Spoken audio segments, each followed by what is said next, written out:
Welcome to 2Cents FC. I'm your host, Amobi Okugo, back again with my guy, L. Each week, we'll be talking with individuals from around the soccer world, learning about their stories and getting their unfiltered thoughts and opinions. This week, we're joined by three legends, Quincy, Amarikwa, and Justin Morrow from Black Player for Change, and Nicole Hacks from Independent Supporters Council. We'll be learning all about their organizations and discussing their recent collaboration. With that being said, first and foremost, I'd like to thank you guys for taking time to join us on the 2Cents FC podcast and show. It's a pleasure to have you guys. Yeah, man. Thanks for having us. Thank you. Thank you. So it took a while for us to all get coordinated, but we're glad we did. First question we asked everyone, when did you guys fall in love with soccer? And we'll start with you, Nicole. I first fell in love with soccer when I was 7 years old. My parents forced me to play in like a little AYSO league, and then it was life since then. Perfect. How about you, Quincy? I know you're from California, so it's a little bit different, and you're Nigerian. So I fell in love with soccer when I was 3. I got introduced to it through my dad because he's Nigerian, and it's almost a requirement at that point. But I fell in love because it was a great opportunity for me to connect with him and spend a lot of quality time with him, and all the conversations we'd have traveling to games and between sessions and stuff is really cool. So that's when I fell in love with it. Respect. And how about you, Justin? Oh, I love it. It didn't even take us 2 minutes in to get through the Nigerian shout. I knew that. That was automatic. You knew that was going to happen. Yes, Quincy and Amobi, you guys are Nigerian. Good job. I fell in love with the sport when I was 5 years old. My parents, kind of like Nicole, put me in to get me out of the house. I was tearing up the house. But from the moment I had the ball at my feet, I loved it. Just loved the freedom, loved the way it made me feel. So I played some other sports when I was growing up, but I always stuck with it because I felt the best at it. No, I respect. So Justin, being African-American, what was it like playing soccer where you grew up? Were there other African-Americans like playing soccer, or it was kind of you by yourself? Yeah, there weren't many, to be honest. I grew up in Cleveland, Ohio. We always lived on like the city border because my dad was a policeman for the city of Cleveland. So we had to like stay within city limits, but we'd always live like really close. And so I would play a little bit in the inner city, but also be on like the travel teams going to different cities to play. And usually it was like me and two other Black kids. And usually that had to do with the team like sponsoring the kids, so that they could come out, because it's an expensive sport to play when you're young, with the travel, the jerseys, and the fees to play and whatnot. So I was always in the minority. And I talked about it recently on our Blackout collection drop, that Darlington and I grew up like kind of in the same circles. I played with his older brother, and because he was so good, he would play it up with us. And so I just think it's like when we made it, obviously we're at different levels now, but guys balling, winning championships. But you winning championships too. Don't sell yourself short. Yeah, I got one. But I just think that it's so cool, because it really feels like you had to defy the odds to get to where we're at, and I think that's true for a lot of us. That's amazing. Nicole, I got a question for you, because, we've had previous guests on the show as it pertains to, women in sports. They say, when it comes to youth sports, women dominate youth soccer. But around the ages of, 15, 16 and on, they tend to have other avenues that they pursue. What was your experience like? And if you can answer, what would be your solution to keeping, young women in the sport during those pivotal years? Oh, that's a good question. First, one of the issues I had when I was born in 1980. So when I first started playing, there weren't women's only or girls only leagues, right? So I was playing with only young boys until I was around 10 or 11. So that was like an issue in itself when I was that age. And then for me, I didn't face soccer was like my livelihood. I couldn't get away from it in terms of playing or watching or supporting, right? I was in high school in the 90s, so the US women's national team was like in my face. So yeah, I don't know. I haven't actually experienced too much with like women or girls getting away from the game, but I think if part of it is burnout, right, then I think it's okay to take a break, and I think it's okay to explore other options. If there's other distractions, then I don't know what guidance I have for that. No, I appreciate that. And then Quincy, I know you grew up in, Bakersfield. And when it comes to youth talent being seen, you have a unique story about, growing up and, having the opportunity to go to UC Davis. It kind of happened on the fly. What can we do better from the standpoint of like sourcing talent that's maybe in the obscure locations? Ooh. I know you got a whole dissertation about this. I do, but I got to keep it condensed because, I've already, my professional sports career is told me that I'm too long-winded. And I guess they don't really like the Nigerian, storytelling, but there's a lot of wisdom and knowledge to be gained from it. Right? Yeah. But even in that regard, I think the issue in my opinion, the U.S. soccer system is they have this idea of what a soccer player looks like and has to do or has to say or has to play to be effective or valuable. And that might be true for their specific system, their specific way of play. Mm-hmm. There's other ways of play, and there's other ways to beat that system, to outplay that system, to outmaneuver it. And I think the U.S. didn't really understand how much they weren't including valuable members of the system until they didn't make the World Cup, right? And they've seen all the issues with the Olympics, right? So like that's a manifestation of problems that were implemented and decisions that were made long ago, right? So I think we have the experience now to understand that we don't understand everything. But I also don't know if the culture's changed enough to a point where those who were making those decisions will hold themselves accountable for the decisions they made and use those as lessons learned so that we can identify that talent earlier on and learn from them from the beginning, as opposed to, all the issues and stuff, only reacting when there's a problem. I think that's the issue. Right. So, yeah. And I think that's a great segue into, kind of the bulk of what we want to talk about today. Justin, Quincy, you guys are two of the co-founders around Black Players for Change. Can you talk about, the start of that, what happened, the mission, how it all came about with everything that's been going on the last year, 2 years? Yeah, I can kick it off. I'll start with, just the formation of it. We were all sitting at home like everyone else during the pandemic when George Floyd was murdered. And I think right away, guys started talking to each other more than they ever had been before, like in social media messages and iMessage, WhatsApp, all these different platforms. And I think everyone was really just had the same idea of, what can we do? I think that was the question, like, what can we do as professional athletes? Because we all felt that this conversation is a part of us. It's all part of our upbringing and who we are, and felt like we wanted to optimize our messaging and make sure that whatever was coming from the player side was really authentic and really genuine.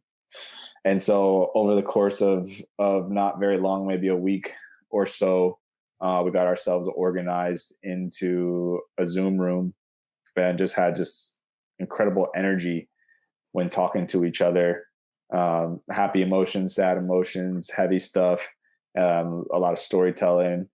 And the conversation was like, okay, are we gonna do this? And I think very quickly we understood that we were all in for it. ready to put in the work.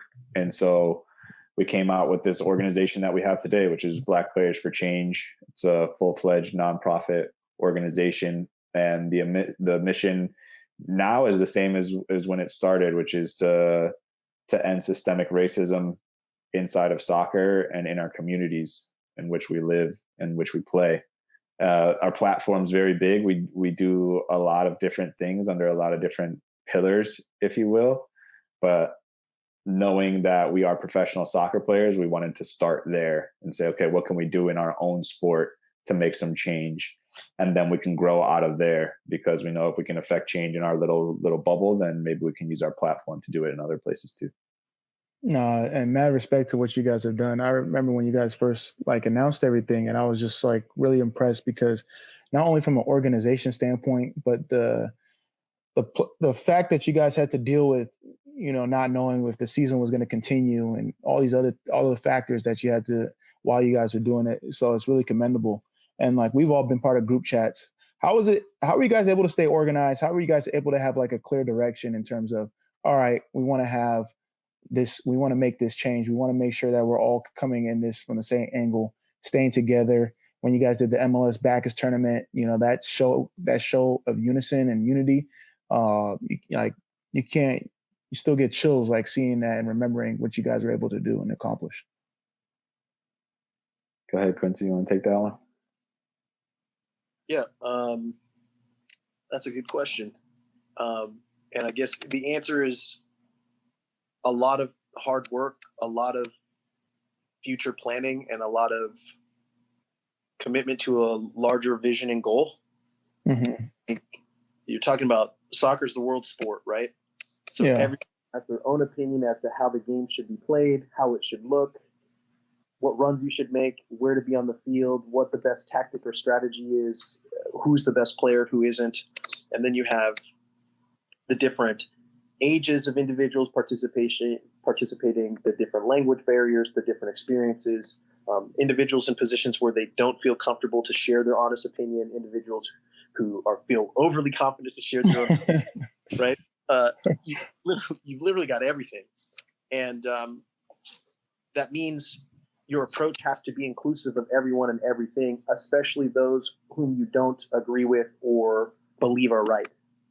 And I think the ability for the guys to buy into the idea of it being for something greater than ourselves was what allowed us the time to build the infrastructure to accommodate everybody, right? So early on, just like with anything, it's trial and error, and you'll always receive a lot of negative feedback when you're wrong. That's just professional sports in general, right? Yeah. The expectation is perfection, even though everyone knows perfection isn't possible, ideally, right?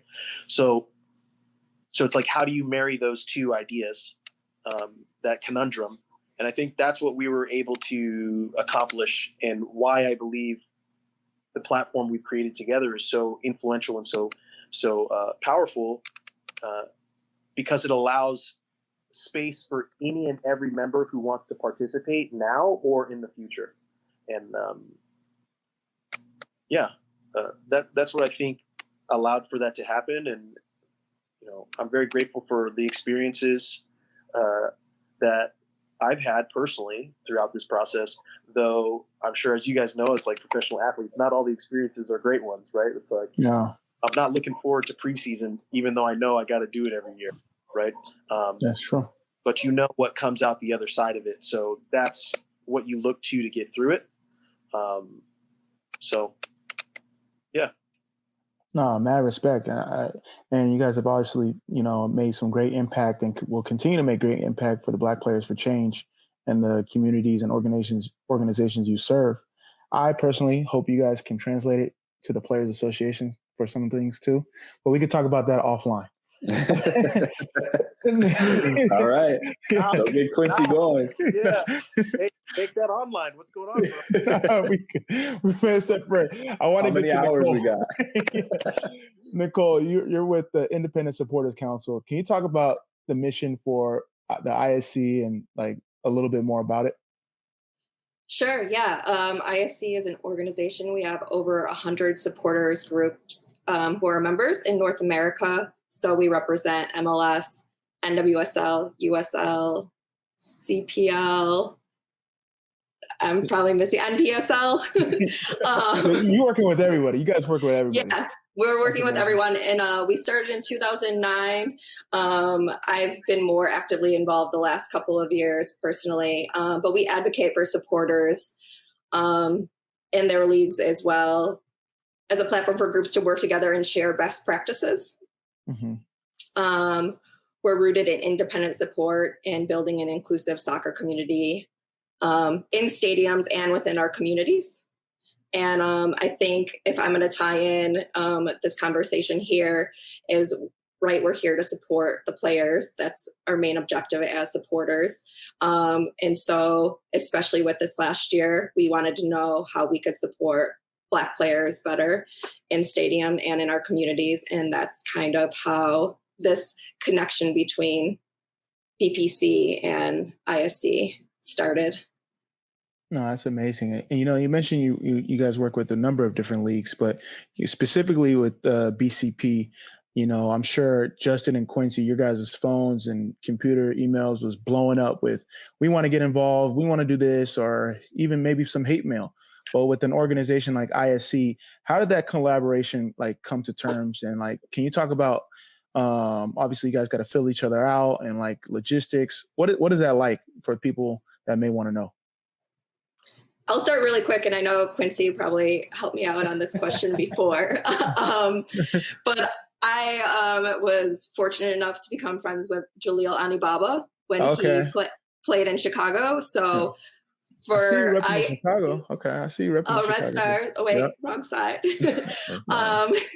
So yeah, Jaleel and his brother, I became good friends with them. So that was an easy way to just shoot somebody a message and be like, hey, this is what we do. We wanna work together. And it sort of started from there. We had we have an annual conference every year. This year it was virtual. And we had members of BPC, USL, BPA, and BWPC come on there and talk about their experiences as Black players in the communities and how supporters could better support them. And then from there, we connected with these two guys. No, that's amazing. And Nicole, how many questions does Quincy ask you before you guys finally make something happen? Quincy keeps us in line. That's great. Can you talk about some of the best practices that you've seen or can recommend for anyone, whether it's inside the stadium, outside the stadium, that work within the community, whether it's supporting Black players for change, LGBTQ, any organization that may feel neglected or underutilized, if that's the right word. I think now more than ever, I think supporters in general, we practice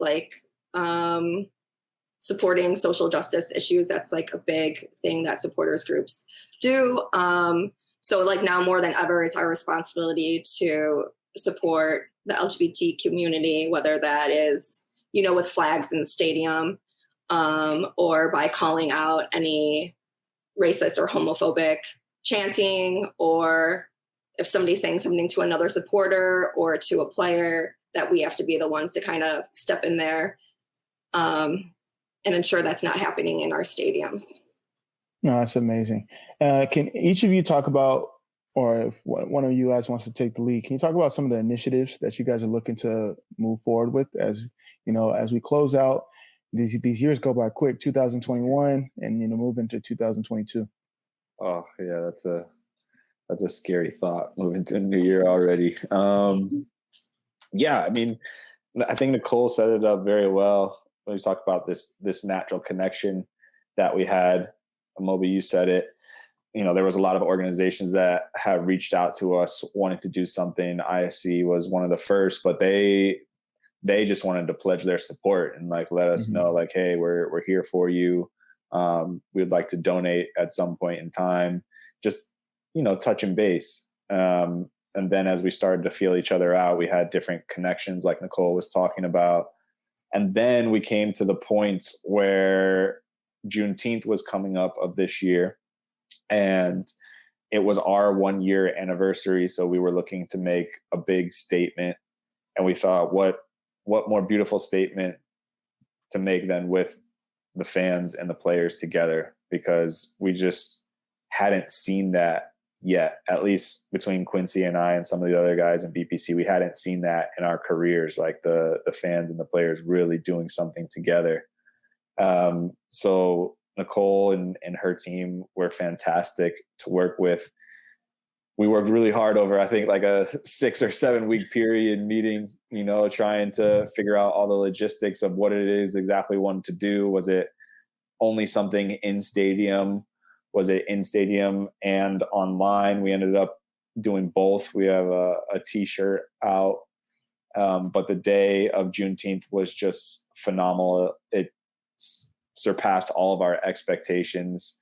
We had tifos in so many of the different stadiums that day.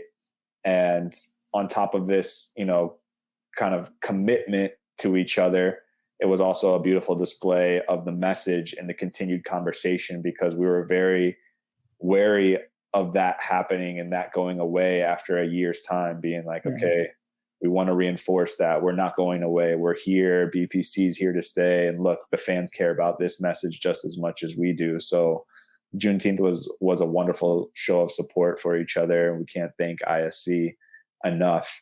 And we've got this wonderful T-shirt that's out now. Yeah, we're definitely going to have that in the show notes, I believe, so for people to support if that's possible. But I love how you said, it's not just a moment, it's a movement, from the ISC side and the BCP side. Say we look out, another year from now or 2 years from now, what would be like, there's no like end goal or no KPI to the impact that you guys are having, but what's one thing that you guys would say that each of you can answer that you'd be most proud of, whether it's like, okay, we have like 5 black head coaches, or we have a futsal court in every inner city where MLS stadium's located, fan support. Like what does that look like for you guys, if you guys can answer? Go ahead, Quincy, you start. That's a good one. I would say buy-in at the ownership level, with long-term commitments. Long-term buy-in at the ownership level, because they're the ones who are cutting the checks. They're the ones who are making the investments, and they tend to only do that if they believe it'll affect their KPIs positively, right? So I think even when we were just talking about earlier, how can we better identify talent or keep people involved in the soccer system all the way to the end. You touched on, when women are falling off at the ages of 14, 15, and 16, scouting more of that talent out of that hotbed of Bakersfield, California. I-5. It's the I-5 hotbed. People keep passing by, they don't realize what they're missing out on, right? Right, but that's because at some point in time you've got to make a decision, right? You when you're in a leadership role, you'd like to be inclusive of everyone always, but you also have to make a decision and stick to your plan and see it through, right? Mm-hmm. I think with where we're at right now, the systems and processes and how the league in soccer in America was approached years ago, as it was necessary then, those systems and processes are obsolete now, right? Mm-hmm. So we are working together to create those KPIs, and those KPIs aren't to be mandated on us from those who don't have our experience. I think with this platform and what we've been able to create, we're able to decide what those KPIs are for ourselves, right? We see the impact. We understand the importance of it. Justin has pointed out many a times, right? Like, we're looking at doing things we haven't seen before in our experience, because we believe that had we seen those earlier on in our process, we understand how much farther we could be, and how much higher we could potentially go. And I think it's maximizing everyone's potential is really the goal. And the only way you can do that is if everybody has an equitable stake in the process. And that can be scary, for people to wrap their heads around or want to be on board with, but it can be a win-win. And I think that's why, our hashtag of Together There Will Be Change, and how we're approaching it, how we're having these conversations, how we're interacting, the great work that we've been able to accomplish with ISC, in the U.S., North America, in a condensed amount of time, is amazing. And I think it's really going to set the tone for the next 10, 20, 30 years. So I'm excited for that. And I appreciate the opportunities that have been presented to us. No, that's what it's all about. No, Nicole, Justin, do you guys have anything regarding that question? Yeah, I think whether it's 2 years or 5 years or 10 years down the line, we're all about inspiring the next generation and hoping that the work that we're doing now will lead to pathways for them to make them feel more included in the game. Because no matter who you speak to throughout BPC, I think everyone had their own difficulties getting to where they are today. And a lot of those difficulties circled and centered around our skin color. And we want to break that down for the next generation. There will be indicators of that, like you're saying, the amount of head Black coaches that we have in the league or assistant coaches. But I think it also starts at the grassroots level too, and the amount of Black coaches that we have there. This pay-to-pay structure that we have in North America, how can we, either break that cycle or fit in to circumvent the processes that are happening now, even so much as you guys were talking about the scouting system. And so these are all things that we're working for, so that just like our name says, there is some change for this next generation. That's what it's all about.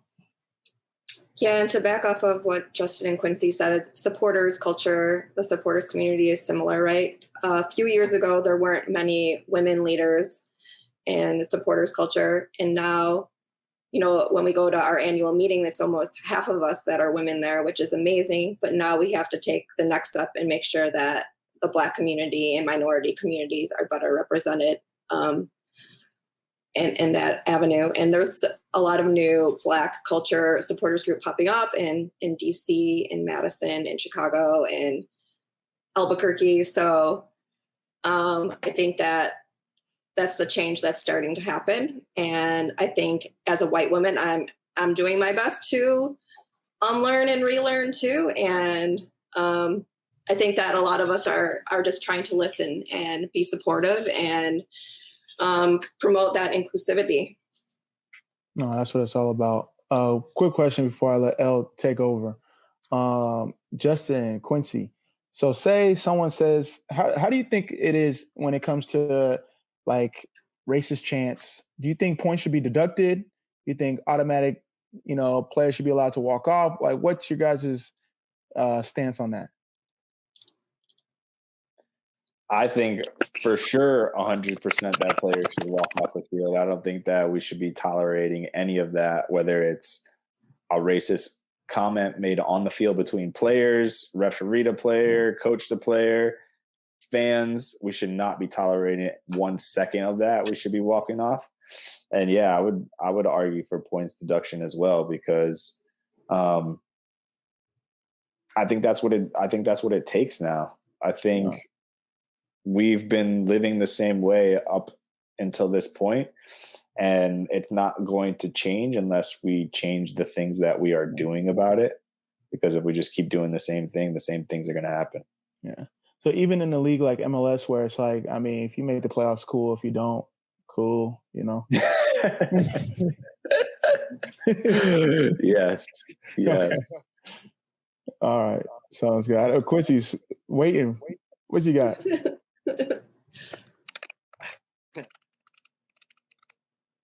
I have a different opinion, obviously, on that, mainly based in my experience, right? So like, yeah. I align with Justin in terms of players should have the right and ability to walk off the field if that is the case, right? I think an issue and problem is similar to what just happened with Chara, right? Like, we all have our experience and understanding of Chara. I do not believe he's someone who would be saying something like that had it not happened, right? Yeah. But because there isn't perfect documentation and clear microphone and an angle of seeing the incident, right? Then they fall on the side of it wasn't likely to happen. And for me, I go, okay, I understand that decision. It would be really nice if, in my experience, I saw that same level of, innocent until proven guilty actually applied to people who tend to look like me, right? Mm-hmm. So I feel we're at a point where it's starting to be understood. So Cole had made a mention in terms of like, you're unlearning and relearning new things, right? We're all trying to understand that we don't all have the same experience. So what does that mean, right? And how are we inclusive? And how do we make it fair and equitable? And for me, I think having those options to walk off the field, like Justin mentioned, and point deductions or a strong enough disciplinary action to hopefully incentivize people not to do it.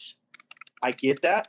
But I also, for me, I appreciate, and this will sound, I appreciate someone who's willing to use racial slurs to my face, because they're at least telling me where they stand, right?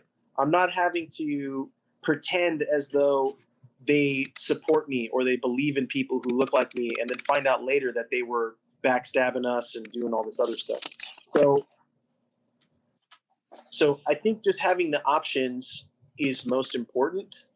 And and yeah, I think what I'm liking about what I'm seeing is we're at least having the conversation and we're not shutting each other down just because we might not agree with each other beforehand, right? So that's what's been dope for me to see, because then we can decide together, like, what do we think is fair? How many points should we deduct?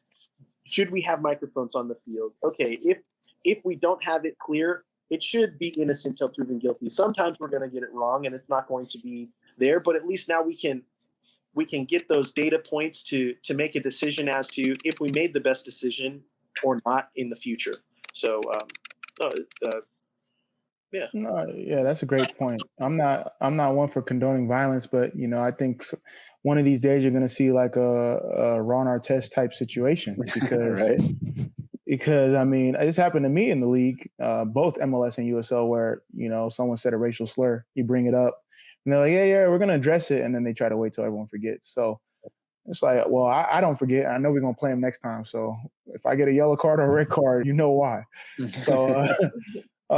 Sorry, Nicole. We're not trying to. No, this is totally though where supporters come in, right? And like, I know that we have so many conversations on our Slack channel about putting pressure on USL with like recent issues or things like that. So that's just sorry to segue from your funny moment. No, you're not segueing at all. I think it's important because like sometimes the supporters will see something, and like supporters do a great job, whether it's someone acting crazy in the stands and they'll report it, or they'll have it on camera.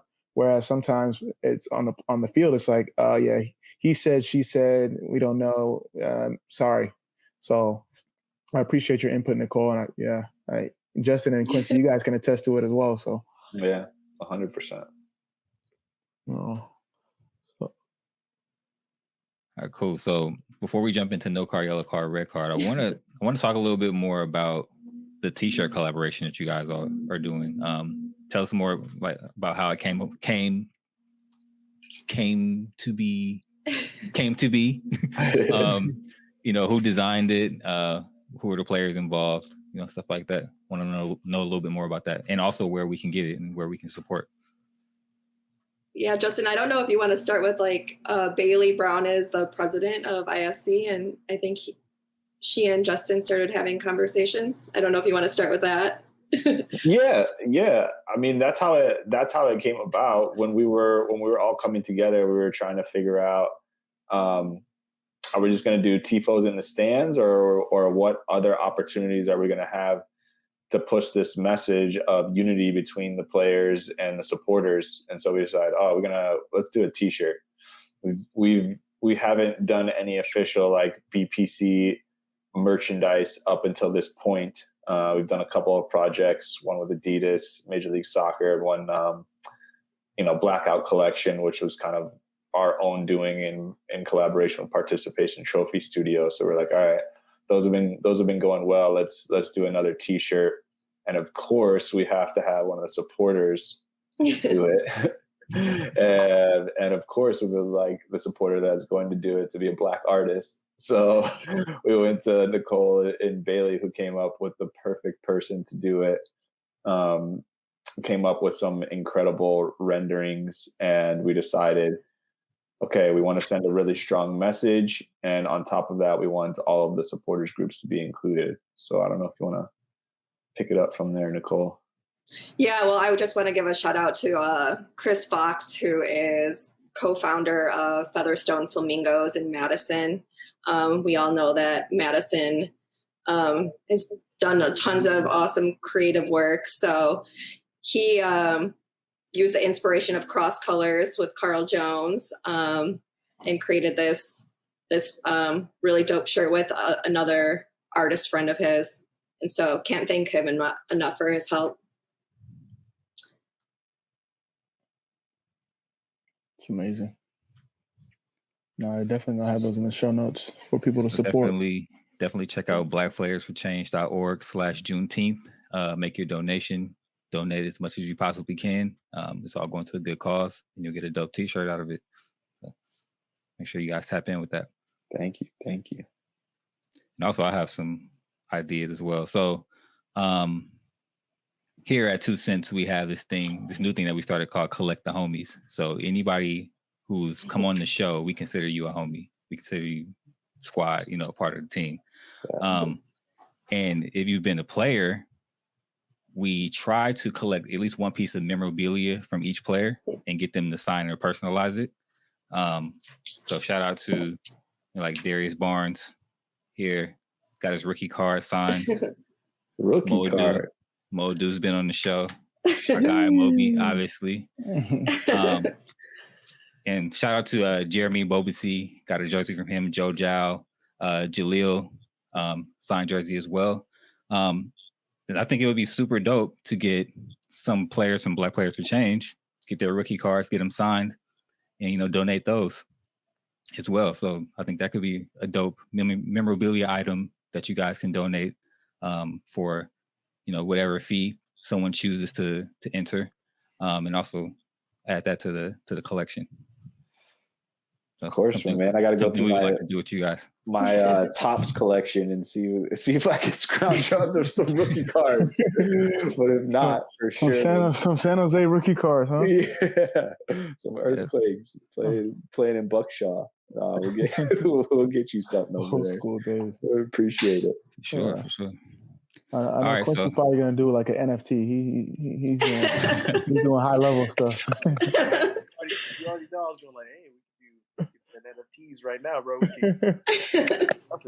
It also made me realize, Justin, that was your rookie season, bro. Yeah. Wow. You guys go way back. Yeah, we were in camp together my rookie year in 2010. That was 2010. That was my second year. You and Steven Bedischer. Yep. Oh man. Oh, and Ike. Oh man. Oh. That's how I know San Jose will never have nice things. You had a core like that and got rid of them. You had Vader Short, you had Morrow, you had Rafa Baca. Oh my goodness.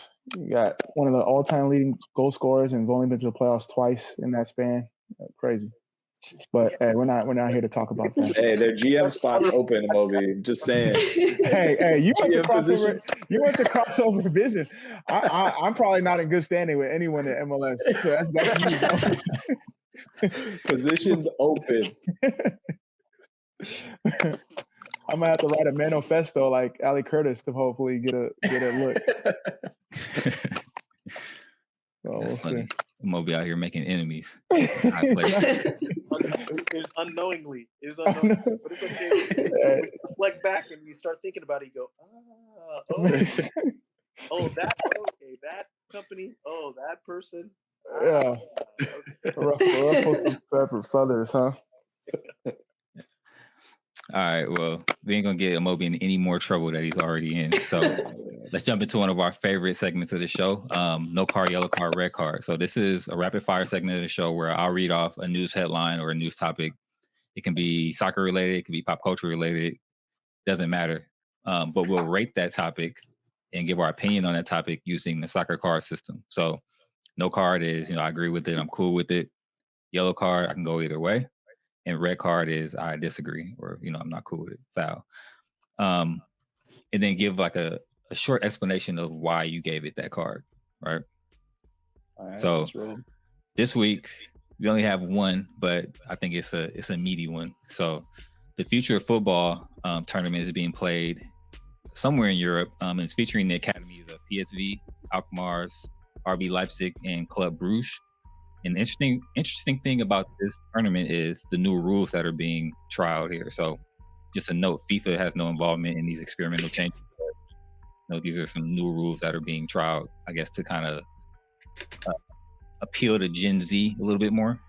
I'm going to read off, there's like four major rules. So first one, each half is 30 minutes and the clock counts down instead of goes up. So similar to OG MLS.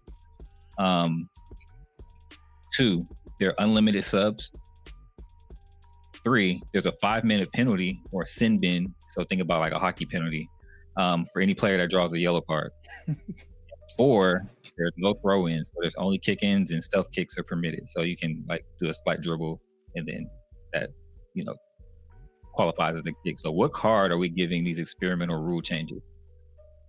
What age group? I'm not sure what age group. I'm guessing it's like academy, like youth. So like youth under U23s, I would think. You're all thinking hard on this. I'm just letting you guys go first. I already know mine. Go ahead, Nicole.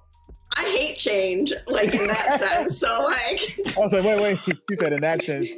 Yeah, I had to catch myself there. But no, like I'm like a traditionalist in terms of like rules of games. So I would give it a red card. But the question of it is if we're like the youth, I guess changes it a little bit. But nah, just keep it as is. Let's say, so is the question saying once this has been established, then they want this to become the standard, like at the full on, that's what soccer's turning into? Well, FIFA doesn't have any involvement. So I'm guessing it's the organizers of this tournament have come up with these rule changes, and I guess they're trialing it out. I'm not sure where they're looking to go with it, but they're calling it the future of football, essentially. I'd say no card. I'm all for that. If you have unlimited subs, I can play till I'm 55 years old. That's like tournament. That's tournament rules. I did an indoor tournament over here, and it's unlimited subs. I was like, all right, go ahead, bring me off here. Let's attack. I'm all for that. Oh my goodness. Okay, Justin, what do you think? I'm yellow card, and it all hinges on the question I asked you, because I think that when we're teaching our game at the youth level, it doesn't need to exactly mirror the adult or professional level. I think that there are some things that you can do to tweak the game at that age so that it becomes faster and more exciting, like not having throw-ins and having to chase a ball, like just putting a ball down quickly and playing and like keeping the game going. I think that's going to keep like 8-year-olds, 9-year-olds like more excited about the game. I don't know about the penalty thing for getting a yellow card and having to sit out, but the substitutions as long as, like Quincy said, we're not trying to implement this at the pro level. If it's for the youth, I'm cool with it. Okay, what do you think, Amobi? Yeah, well, Justin made a great point. That's the business mind of his talking. I would say yellow card. If you keep it at the youth level, like till U13, to incorporate that, more touches on the ball, more involvement with other players and more players to stay involved. All right, cool. But this shouldn't be nowhere near the professional level. No. Sorry, Quincy. You're the only one getting subs. It's all right, bro. We're talking about the future, bro. We're talking about the future. The other one, bro. We'll be selling NFTs in the penalty box. It'll be yeah. Oh, that's funny. All right, so that's it for this edition. Thank you all for your feedback on that. Moby. Yeah, so first and foremost, I'd like to thank each and every one of you for getting on. You guys are busy. I know some of you guys got games. You guys got things that you got to do. Where if people want to support, if people want to tap in with you guys, where can they, follow up? So Nicole, we'll start with you. And then in terms of ISC, we're at ISC supporters on social media, and officialisc.com is our website. And my Twitter is at Nick Hack, NIKHAK. Perfect. Real quick, any team that you support? I know you work with a lot of teams, a lot of players. Is there any specific team that you support? Oh yeah, I support the Chicago Fire and the Chicago Red Stars. Oh, and now Chicago House. Okay, respect. Sorry about the Fire, but the other team. That's a conversation for another time. Don't let them do you like that. Perfect. All right, Justin, how about you? Yeah. Thank you, everybody. Thanks for having us. You can check out Black Players for Change at blackplayersforchange.org. You can follow us on social medias at BPC MLS. Okay, no personal, huh? You just wow, this is all business. It's all business. All business, baby. That's a change. True leader right there. True leader. Like, hey, donate or go away. That's basically. All right, Quincy, how about you? Well, we'll say the same thing. Blackplayersforchange.org, BPC plus, and then on social at Quincy Amarikwa for me across all social. Nice. Well, we're going to have all that information in the show notes. Make sure you guys support ISC and BCP. Both organizations doing amazing things, all about impact. And it's not just for show. They're all about impact, which is what I love about both organizations. Thank you guys, all you guys, for taking the time. With that being said, that's our show for this week. Subscribe, rate, and review. It helps us get discovered. Follow us on the socials at 2Cents FC. Check out our merch at 2centsports.shop. And if you enjoy the show, consider dropping us a donation using the link in the description. It helps support the show. It helps keep us getting wonderful guests. And tweet us your comments on the show, any topics you want me or Elle to discuss. That's it. Another episode. I think we're coming in close to 100. Or no, I'm jumping again. We still got a lot. About 56. So more than half. More than half. I like that optimism. We got more than half, but yeah, so appreciate y'all supporting, and hopefully we see you guys soon in another podcast. Till next week, y'all. Peace out.